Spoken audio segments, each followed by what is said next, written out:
Aux vacances scolaires de Pâques, je m'étais inscrite à un stage de cinéma, Super 8. Et là, qui j'y retrouve ? Jean-Charles. Pendant toute la semaine, nous nous sommes beaucoup amusés. Et le mot d'ordre était que tout le monde se tutoie. Évidemment, c'était trop bizarre. Quand je repris la classe, waouh, le décalage avec les autres élèves.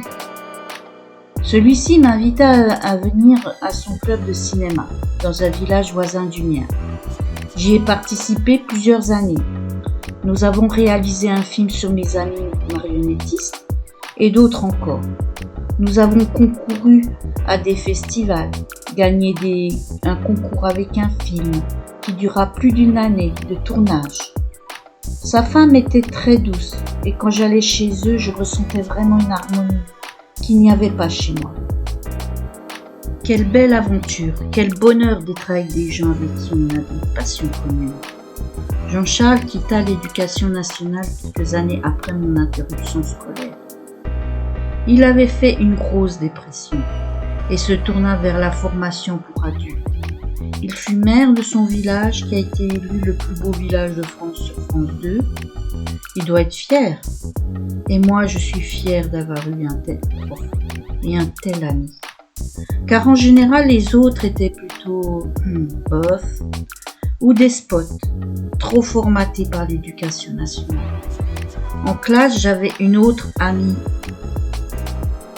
entre guillemets, bizarre. Elle était juive, la première rencontrée dans ma vie. Elle me disait qu'elle avait un office tous les samedis de 4 heures. J'étais fascinée, moi qui trouvais terriblement long la messe qui ne durait qu'1 heure. Et elle me disait qu'un jour elle partirait vivre en Israël. Moi, la catho de village, et qui ne connaissait que des catholiques et un bouddhiste, j'ouvrais mon esprit à d'autres horizons spirituels.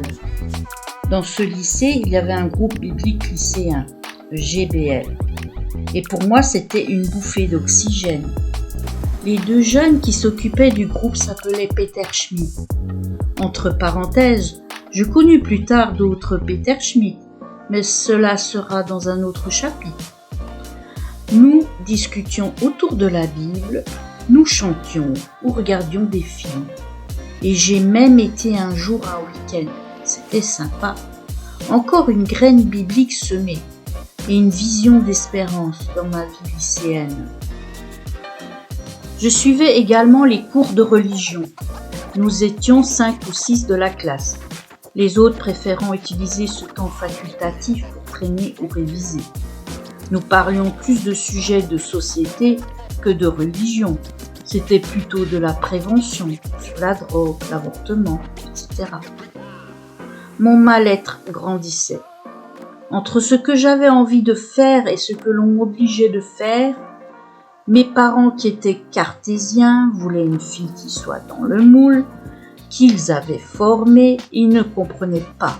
Les autres réussissaient leurs études, étaient travailleurs, étaient sérieux. Combien de fois j'ai entendu « Mais qu'est-ce qu'on va faire de toi ?» Combien encore de mots assassins.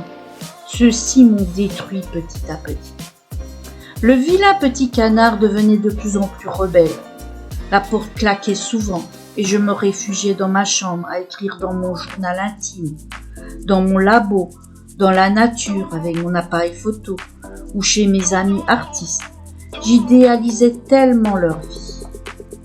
Et dans les revues pour la jeunesse, il y avait une qui s'appelait Anti-Rouille. Cette revue anticonformiste offrait des annonces gratuites. Et c'est ainsi que je décidais de me faire à nouveau des amis correspondants. Mais cette fois-ci en France. J'ai fait plusieurs rencontres, en général des passionnés de photos. Et j'allais pendant les vacances scolaires à leur rencontre à Paris. Et cela me donnait l'occasion de m'évader de ma famille. L'une d'elles m'invita. C'était Sophie. Elle m'envoya ses clés par la poste, car elle rentrait seulement 3 jours après mon arrivée.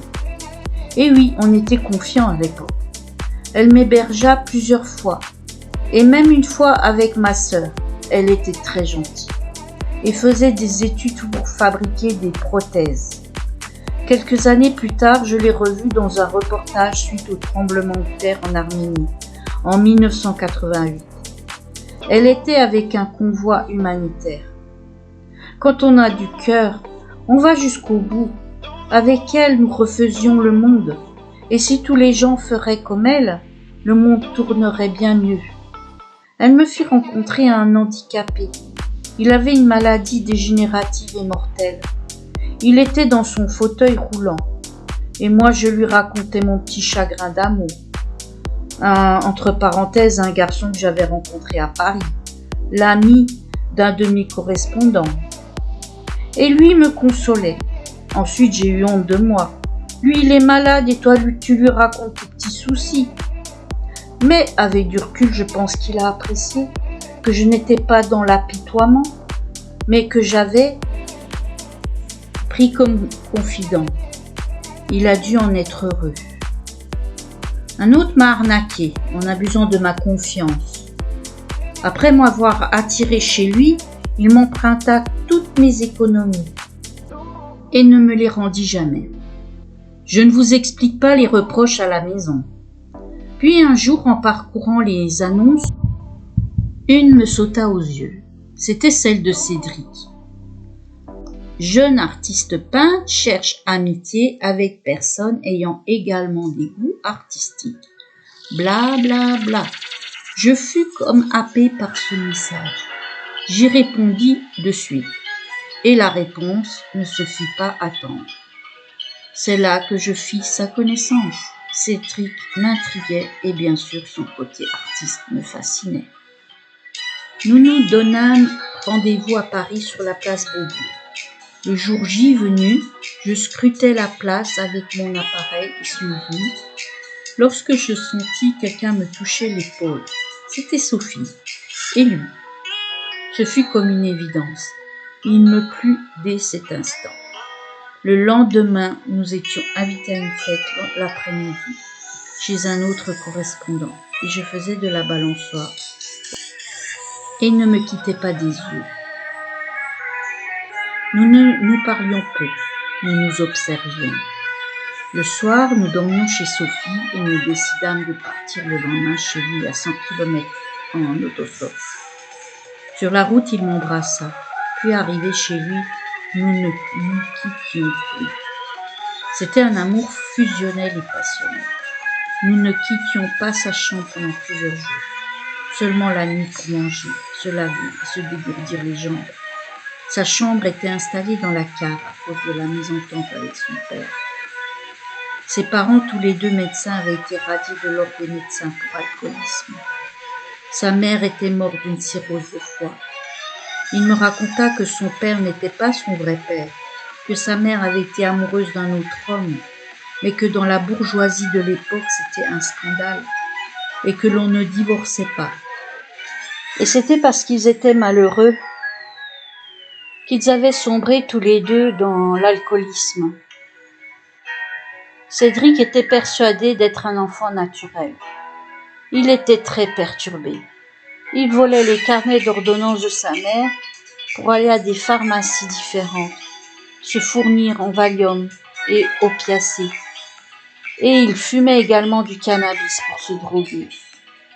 Je me suis mis à espérer l'aider à se sortir de cet engrenage. Je retournais au lycée faire acte de présence, mais mon esprit était ailleurs. Une nuit, il dormit sous les fenêtres de l'internat. Il fit sensation aux yeux des filles. C'était décidé, je plaquai tout et le suivis. Et ceci à 1 mois du bac de français. Nous partions en Bretagne et faisions du camping sauvage, dans les dunes. Il avait plus de livres que de vêtements dans son sac. Kerouac, Huxley, Céline et Antonin Artaud. Je connus la faim et la soif, essayai le riz cuit au sel de mer. Mais cela n'avait pas d'importance. J'étais avec lui. Après la Bretagne, c'était la Côte d'Azur. Je décidai de retourner chez moi. Juste passer les épreuves du bac.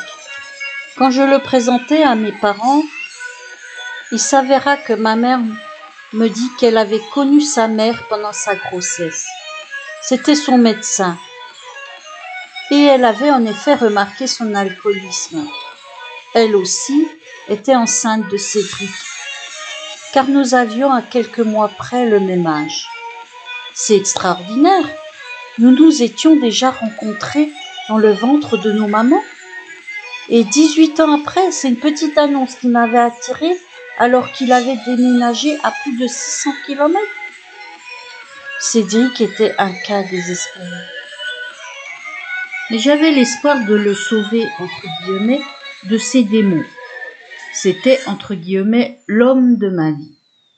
Entre parenthèses, et il est vrai, je n'ai jamais plus aimé une personne aussi fort que lui. Je ferme la parenthèse. Nous ne nous protégions pas. C'était avant le sida.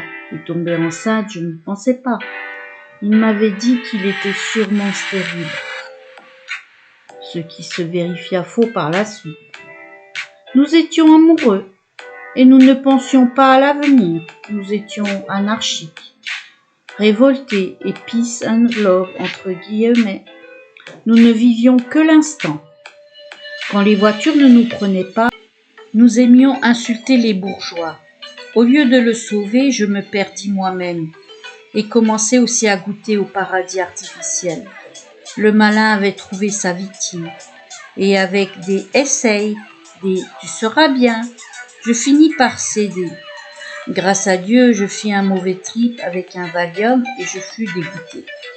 Mais je continuais le shit et l'herbe.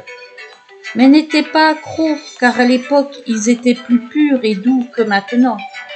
En effet, j'hébergeais une fille de 16 ans ou 30 ans plus tard, qui devint accro en 3 mois. Un jour, il m'annonça qu'il s'était engagé dans l'armée. Ce fut notre première dispute et séparation. J'étais malade comme un chien. Comment avait-il pu me faire une telle chose ? Il savait que j'étais antimilitariste, mais lui était dans la confusion et devait trouver un but dans sa vie. Fin de la 2e partie.